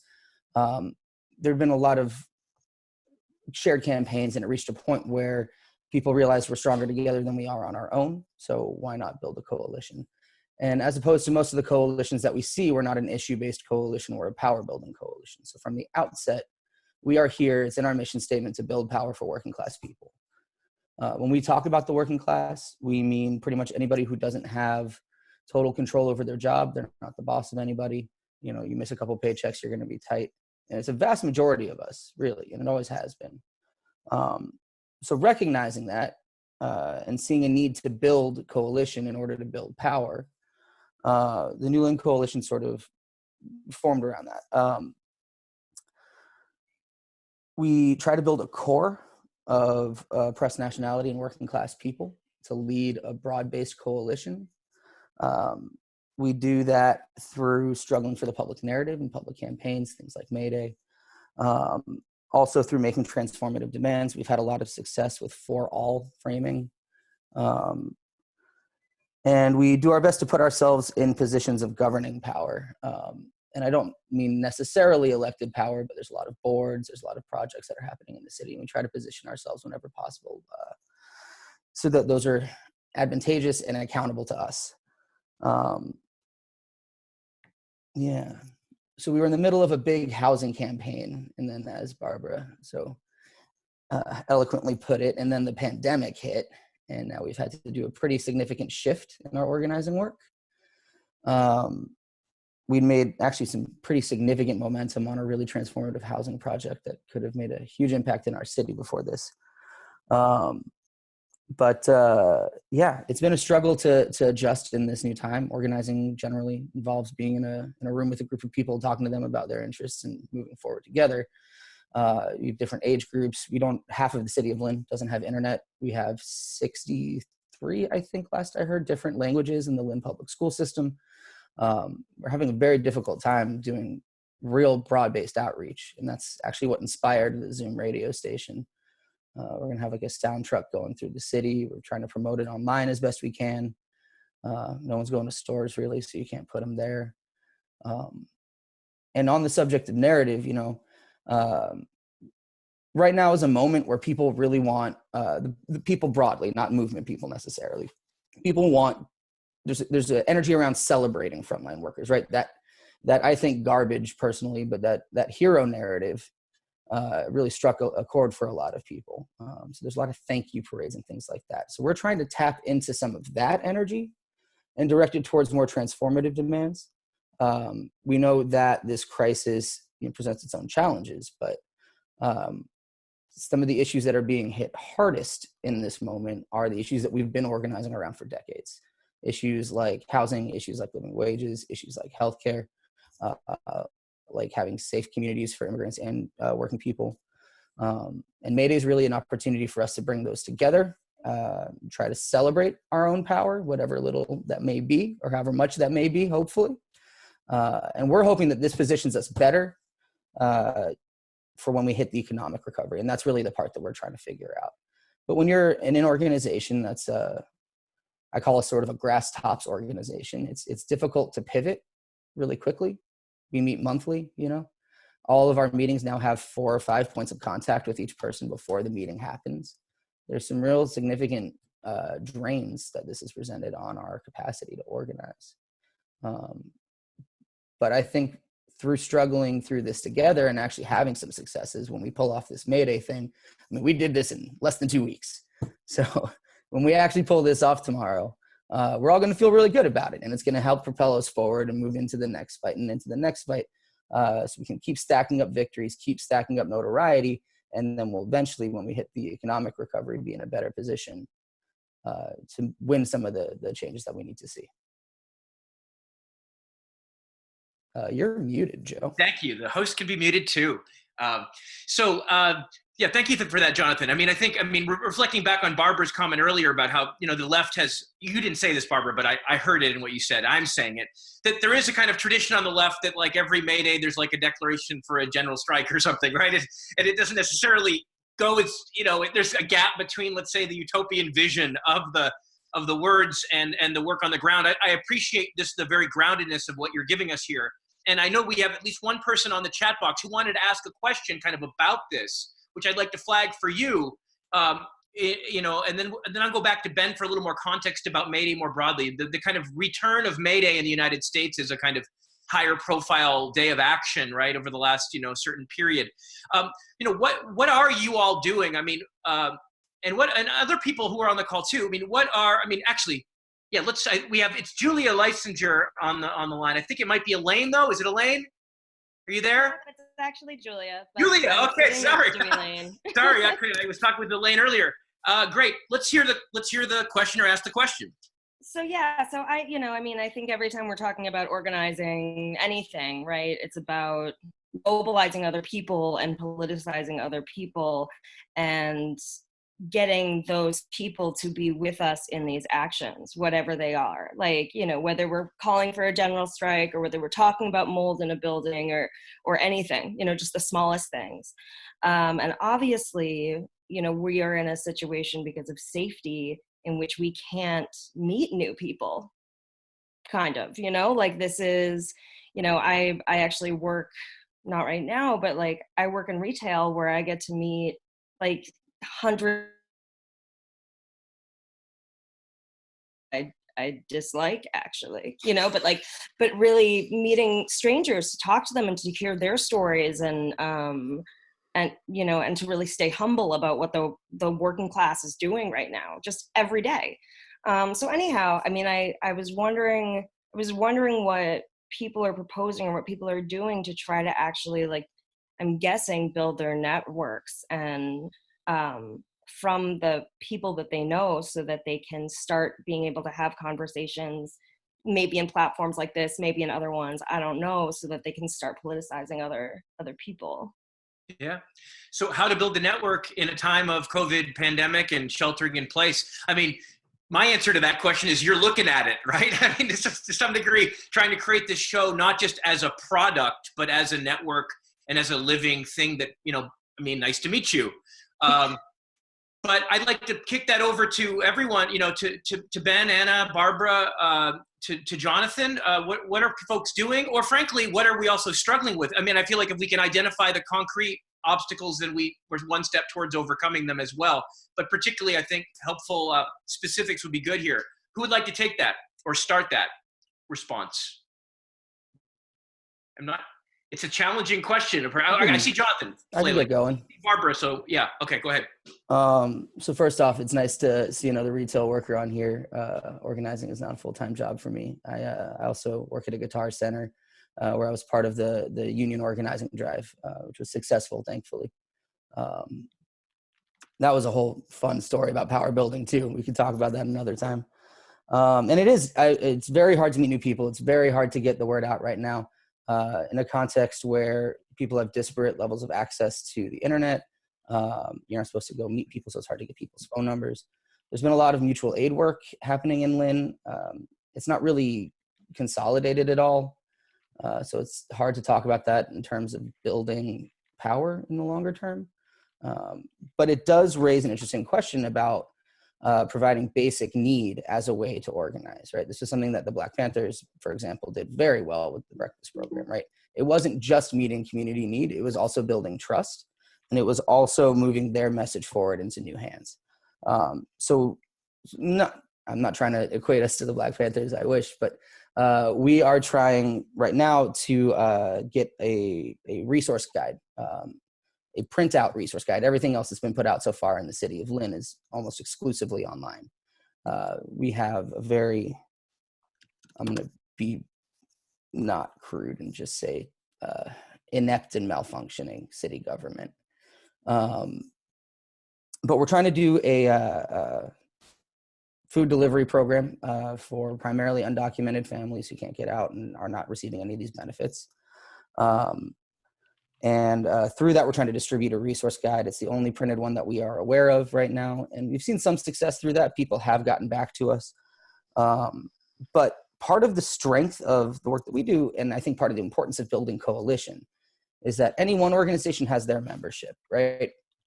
And it's really hard to get 14 different organizations together around a table to agree to the same thing. But for something like May Day, the call is for each representative of our organization to reach back to their membership. That's their membership to tell their friends. And, we're probably going to get the usual suspects, but if we get the usual suspects at a time like this, I think that's actually pretty good. And again, part of it is also about building the narrative in the long term. You win people when you win. Thank you, Jonathan. I think we have Barbara Madeloni will speak to this, and then Ben Manski. Barbara? Thanks. Yeah, I think Jonathan makes a really good point about mutual aid societies, groups, and how to really use those as ways to strengthen relationships that go, what is the word I want to use? That are mutual. That, and that this is not about charity, but to be, acting together in solidarity around supporting each other, which is a critical experience for organizing. And while, it isn't organizing for power in that moment, it is using the power we have to act collectively to make the world better. And in that sense, it is an organizing effort. So I think that's important. I also last night was on a call. I'm fortunate I live here in Western Massachusetts, where the Western Mass Area Labor Federation, the Pioneer Valley Workers Center, and some other groups on a weekly basis have a workers' assembly similar to this, but they're regionally focused. And it's important that they're regionally focused because we can get to know each other in our spaces and make plans for actions that we want to take together. There's going to be May Day caravans up and down the Pioneer Valley tomorrow for that. And to that, and I really respect that as a retail worker who is no longer working, like how to reach out to your coworkers is really, really difficult right now. It's sort of like, damn, yeah, I should have built that list. That's why they told me to build a list. But I think people also have more time. I've found, like within the unions, people are showing up for meetings like nobody's business. You call a union meeting and like suddenly, like you used to, if you got 10 people, you'd be lucky, and there are 75 people at the meeting on Zoom. So there is a hunger for connection, and I think a sense that people want to take action, like be a part of something that is about taking control of our lives right now in a meaningful way. And I really believe that no matter if you can get 5 people on a Zoom call, and after that Zoom call, say, like, everybody go and bring one more person next week. And next week, bring like one more. That is how it works. If we were in buildings, that's how we'd be doing it, right? You talk to so-and-so, you talk to so-and-so, 5 of us are going to get together. Let's make a plan for how we're going to get 5 more people in the meeting and build out from that. So in that sense, organizing doesn't change. Your goal is to talk to people so that you can bring them together, so that they can identify issues, so they can determine how they want to solve that problem and act collectively to solve the problem. That's always the same. Now we just have to do it in this weird space, and it does complicate getting in touch with you. It's not as casual, the ways that we can reach out, but there are possibilities too in terms of our having so much time on our hands.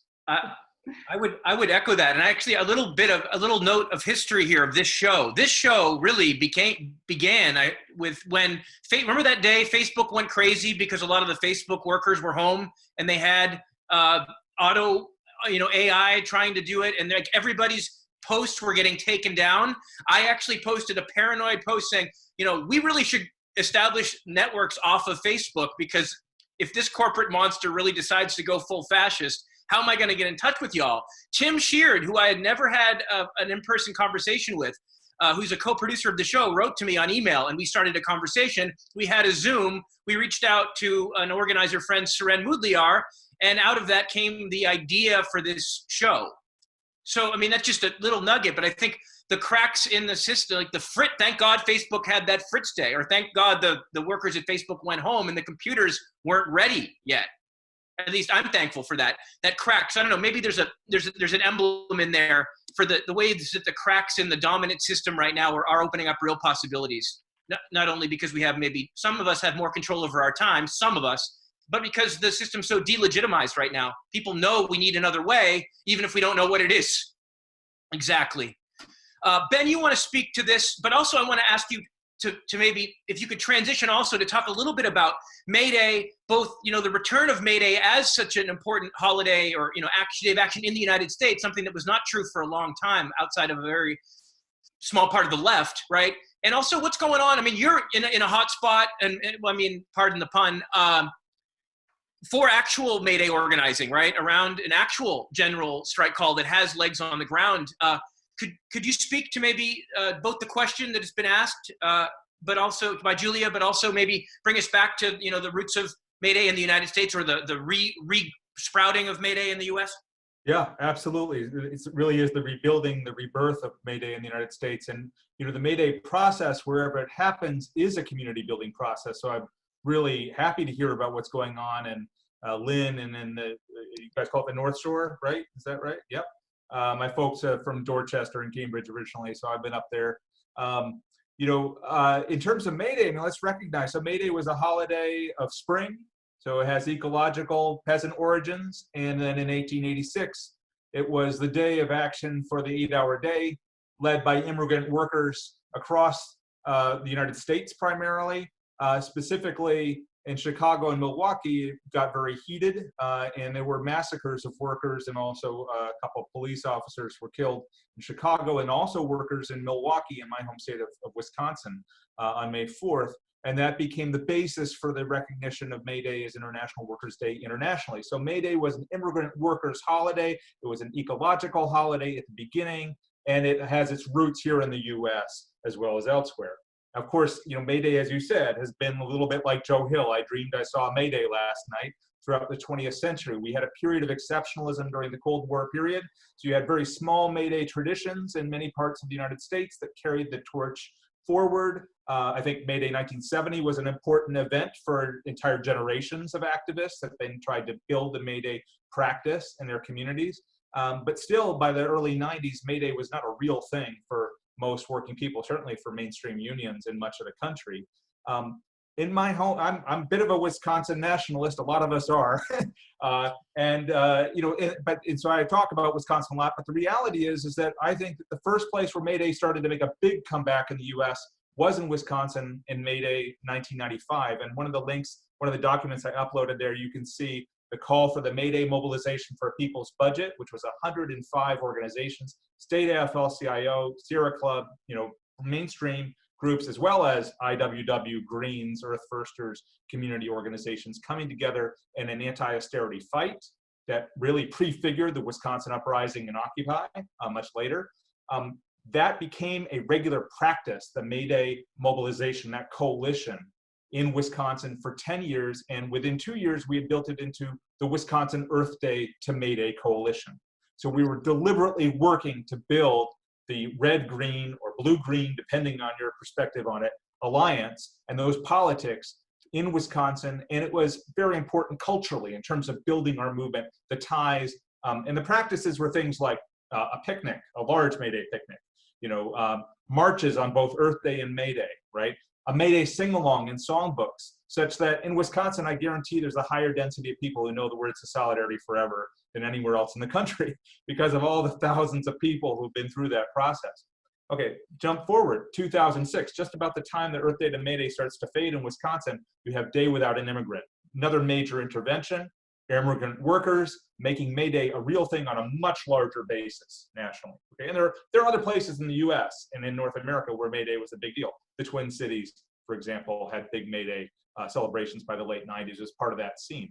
You have a Day Without an Immigrant in 2006, and then in the last 10 years, you had a deliberate Earth Day to May Day process through the global climate convergence.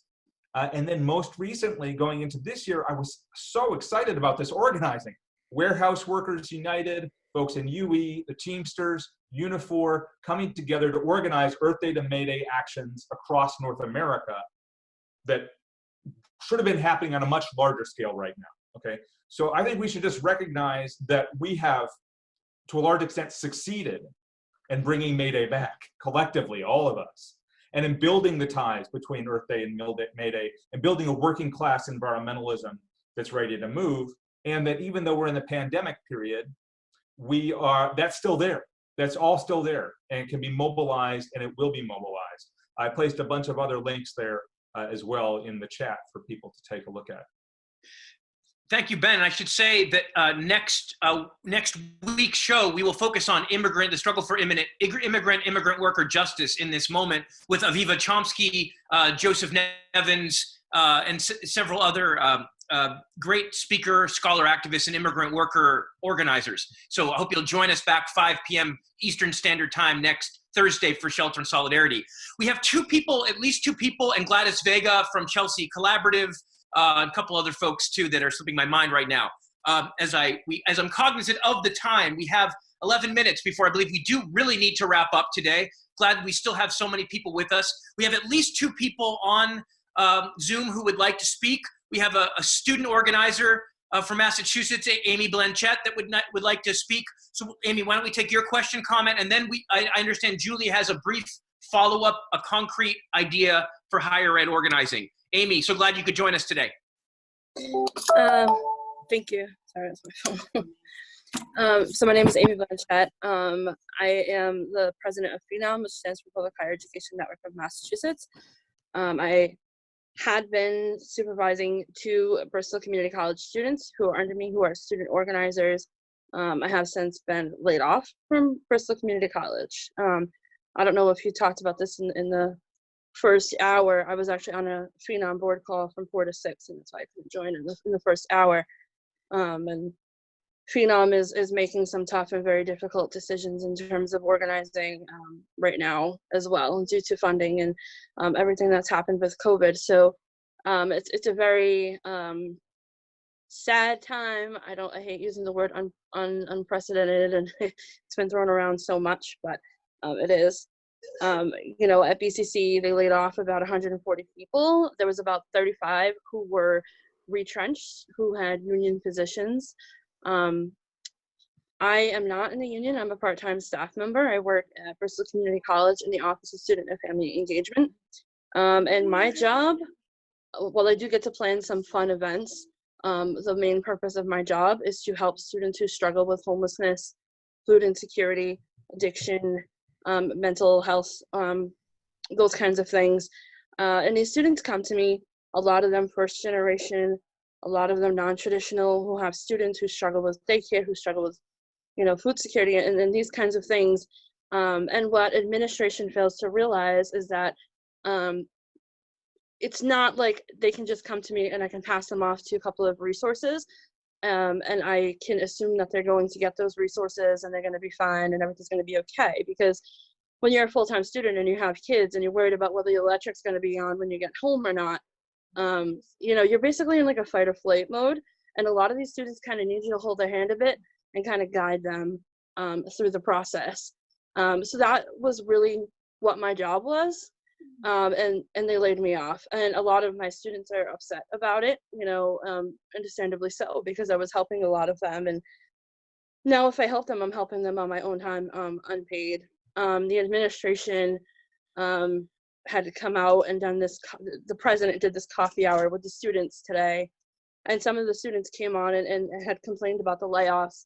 And they stated that most of these employees that were laid off weren't doing any work remotely, and that they had been getting paid without doing any work remotely, and that's not true. That's not accurate. I was definitely working from home, and the entire time. The resource list that the college has been passing around, I actually created for the students and was calling all the food pantries and soup kitchens and all of these shelters and all of these things to make sure that everything was as up to date as it could be.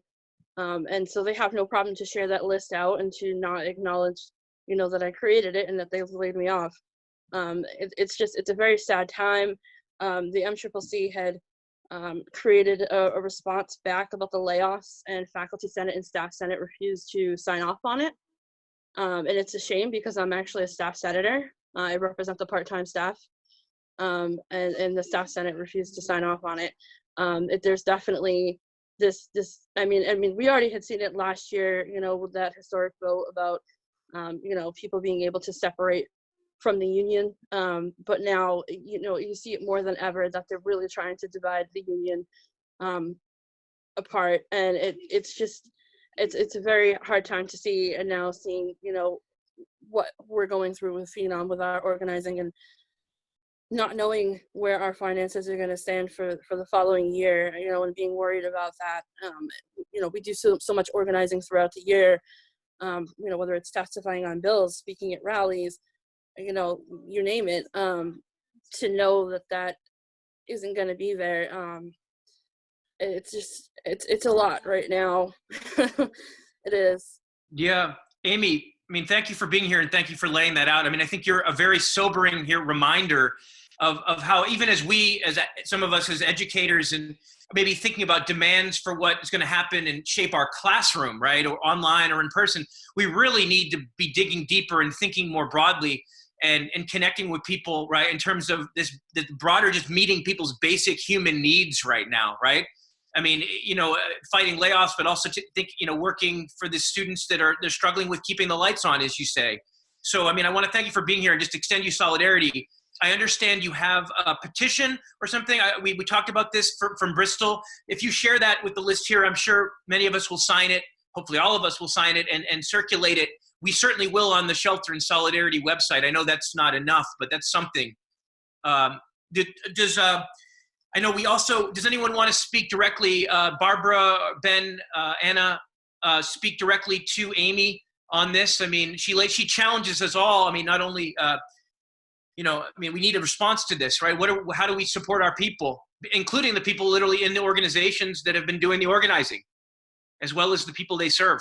I just want to ask really quick about Phenom and let open space for others to respond to the rest. But that Phenom is an inspiration. So is it too late to put out a call? I talked earlier on, about the need to direct resources to things like Phenom. How bad is it? Is this already done, or can we, raise a hue and cry here? Yeah.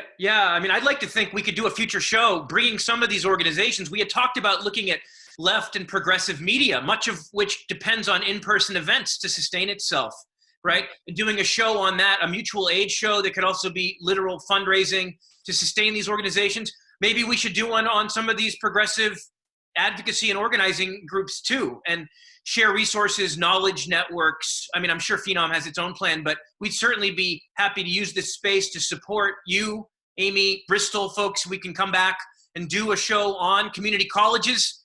I don't think community colleges factored enough into our conversation today. That's another hierarchy and a fragmentation we have. UMass Boston gets kicked around, but we at least get in the news when we are getting kicked around, right? What's happening at the community colleges? I would love to have you back, Amy, and people you're working with. And I'm speaking quickly because we're running out of time.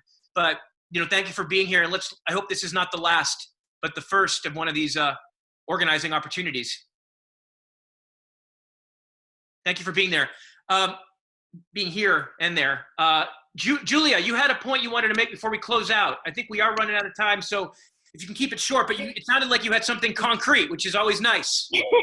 Yeah, I'm actually, thank you. And thank you, all of you, for doing this and putting this together and being here. I'm actually back in the classroom this semester to finish a 10-year-old incomplete. So that's very interesting to be back at Hunter College.